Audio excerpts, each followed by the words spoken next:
All right. And we are back. Fly Navarro from Fly Zone Fishing, Sam Peters from Release Marine. We're going to talk about now fighting a fish while you're in the chair. One of the biggest things, Sam, that I always tell everybody is you are fighting the fish with the rod, not the reel. This is a lever. The reel, all it is, it's designed to dispense and retrieve line at a predetermined drag. Yes. That's all it is. It is not a winch. Yeah. You are fighting the fish with this rod. If your arm gets tired because you're trying to winch the fish in, you're doing it wrong. Absolutely, absolutely. So now you're in the chair and the fish is out there. What are you doing, Sam? You know, I would say in doing this for a good long period of time, there's basically two scenarios that you see play out, I would say 90% of the time. One is you've got a lot of line out, you got a fish on the surface, and you want to back up and you want to get a tag or a gaff in that fish, which means you may have to wind in 300 or 400 yards of line or a big belly in the line. And what I see people do a lot, and there would be no pressure on your rod because you're going backwards. I see people sitting in the chair and they're way back here doing this, and they're winding and they're going like this and like this and like this.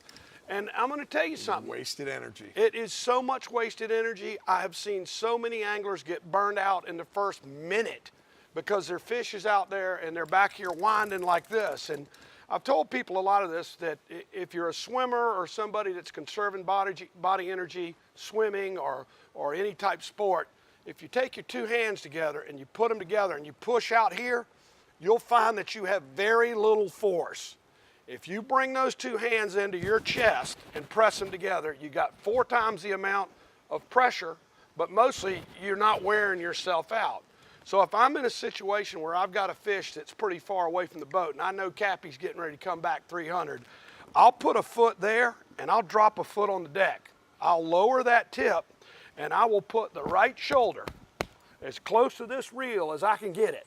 And I will begin to wind, and I can wind 400, 500, 600 yards of line as long as I'm on top of the reel. If I'm back here, I am literally wearing this arm completely out in a moment's notice. So that would be a quick gathering line situation.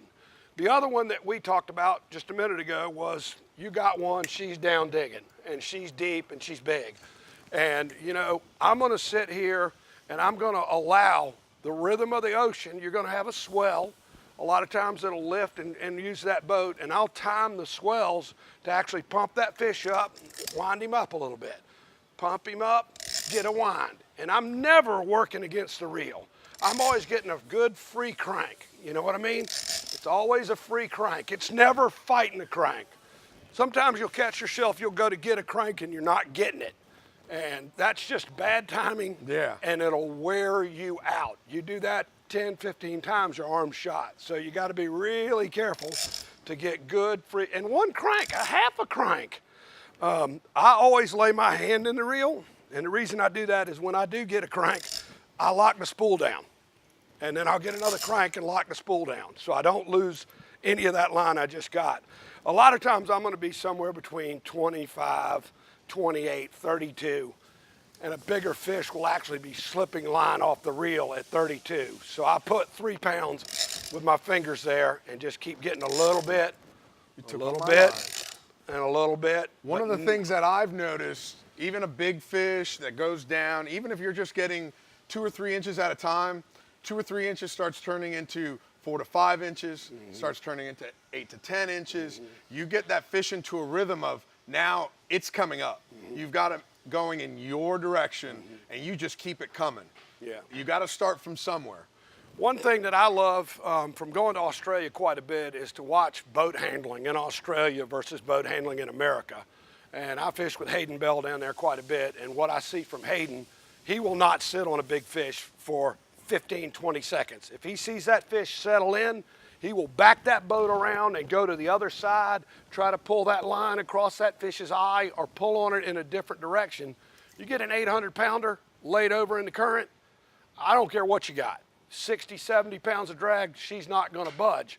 You back over her, 175 yards that way and drag some line over her eye, she's coming up. and Do they'll not make let- her jump. Do not let her get comfortable. Do not ever let a big one get comfortable, no matter what. Back around, back over, make a bunch of noise, and then put a lot of heat on them. And generally, they'll break pretty quick if you're moving the boat around quite a bit. And then the angler comes into that, you know. I might have 8 pounds on here, and I might be really laying the cord to it, you know, and I'll feel her give. And the minute she gives, that's when I really want to get short stroking her and really get her coming my way. Get her going in your rhythm. Get her going in my direction and pull her my way. A lot like a tarpon. If you can roll that head over, put that rod low in the water and roll that head over, that tarpon will give up like that. You let that tarpon stay that way, fight it for an hour.